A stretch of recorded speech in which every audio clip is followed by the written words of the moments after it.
Good day, everyone. Today we are going to do lesson 1, how to write an interesting description. Now, what is meant by description? What do you need to know about descriptive writing? For this, we should know what is a description. That means, how do you describe anything? So the meaning of description is when you tell or when you share with other person what you have experienced about a certain given thing or a person or anything, when you share with them the every minute detail about that particular thing, person, place, whatever. So a description is giving details about a person, place, thing, etc. that allows the reader to experience what you have. Now, in order to create a good description, you must appeal to the 5 senses and create pictures in the reader's mind. That means your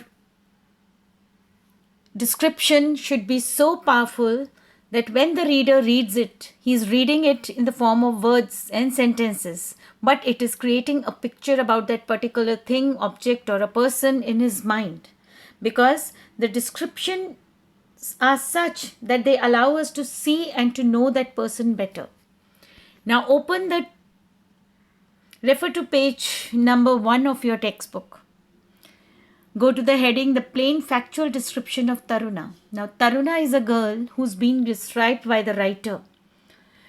Now when you read it carefully, you will find that he has described the physical appearance, the attire, the facial expressions, and the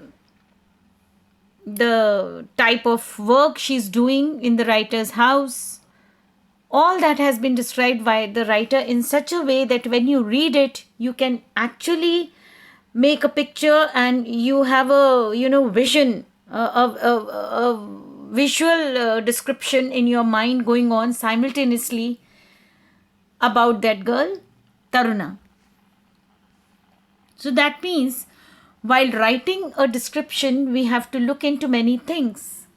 Now, the first thing that you have to do is to observe the environment, which includes the place, the people, the actions, and the objects that are around you.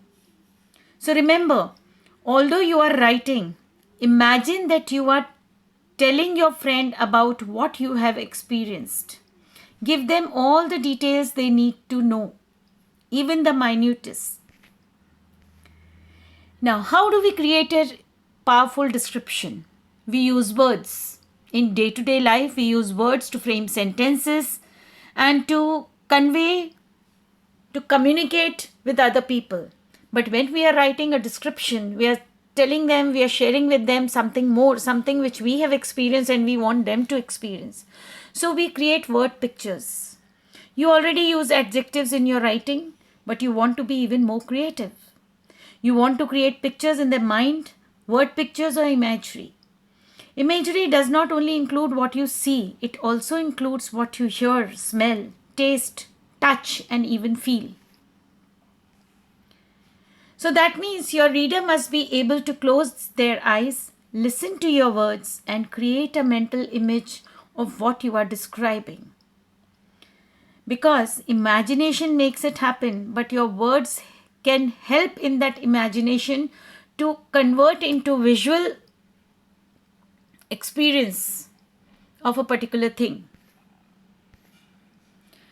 Now, to make the description very powerful, some descriptive details to consider when describing an object. Now, when you are describing an object, what all things you should keep in mind? So, first thing, you should examine the color, the shape, the size, the texture, how it feels. Now, same thing when you're describing a person. Some descriptive details to consider when describing a person are physical appearance, how they look like, they are tall, short, heavy, thin, their facial expressions, they are happy, they are surprised, they are sad, their attire, they are wearing a party dress or a fancy dress or whatever. Their gestures, body movements, they are running, they are sitting, they are lying down, they are relaxing. What you should consider when you're describing a place. Very important thing. While describing a place, first you have to look into whether what you are describing, the location what you are describing, is it man-made world? It has got buildings, it has got objects, it has got vehicles, or it is a natural place, a nature, a scenery where mountains, rivers, etc. are there.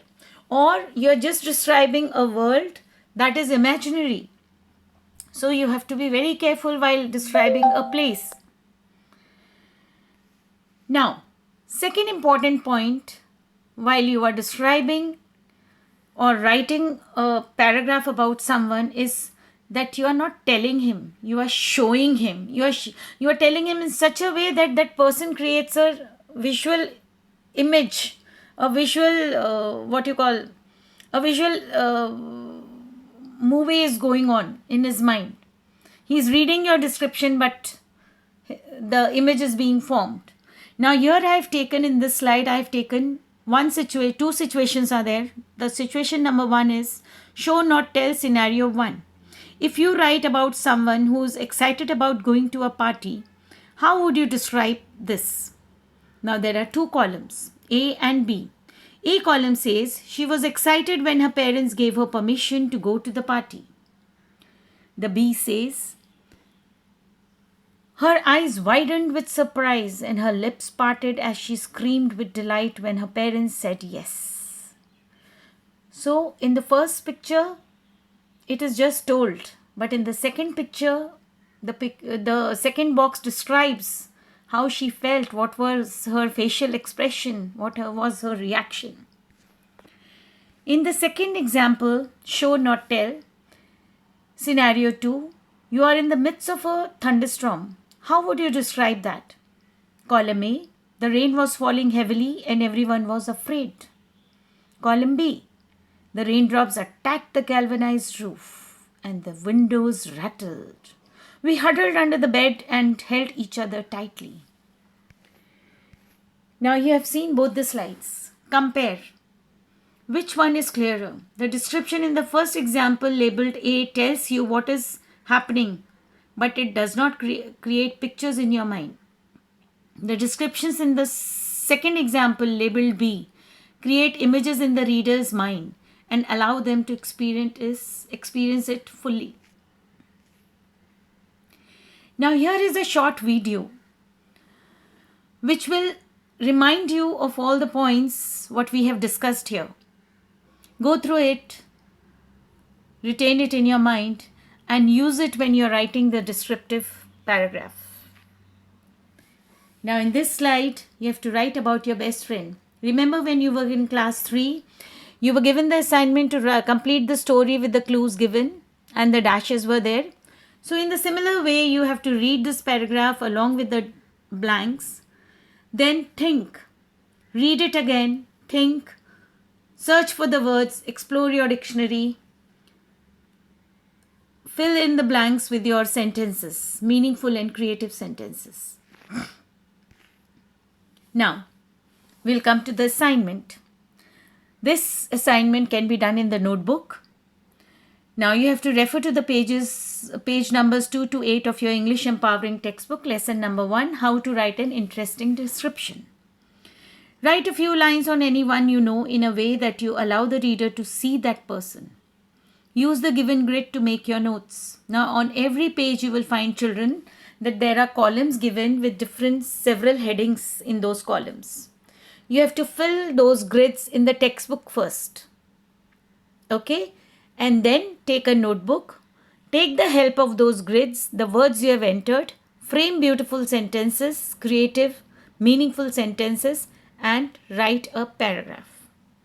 So go ahead, refer to pages 2 to 8 and write a meaningful, creative description. So, all the best. Go ahead, explore, exercise, compose, and create a descriptive paragraph, beautiful descriptive paragraph. All the best once again. Stay in, stay safe. Wash your hands, maintain hygiene, pray every day, and take good care of your loved ones. Thank you and have a great day ahead.